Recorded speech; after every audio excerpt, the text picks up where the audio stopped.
Everything is in contact with light, and hydrocarbons are not the exception. Halogens react with alkanes when they get the companionship of sunlight and UV lights. Getting halogens alternate compounds when hydrogen alkanes atoms are substituted with halogen atoms. This type of reaction takes place in three different stages.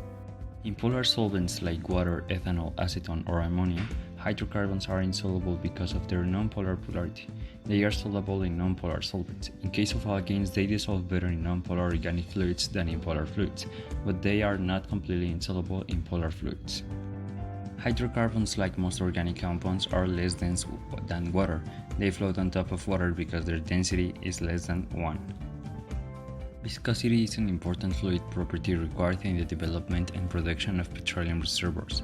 Despite the significance of viscosity in the petroleum industry, there is still a lack of experimental viscosity data, in particular at extremely high temperature and high pressure conditions. Associated with ultra-deep petroleum formations that are approximately 4,600 meters or more underground, where the pressure and temperature can reach as high as 241 MPa and 533 K respectively.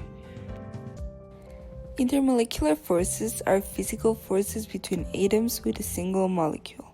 They are weaker than intramolecular forces. The interaction between intermolecular forces may be used to describe how molecules interact with each other. The strength or weakness of intermolecular forces determines the state of matter of a substance and some of the chemical properties, such as melting point or structure. There are three major types of intermolecular forces: London dispersion force, dipole-dipole interaction, and ion-dipole interaction.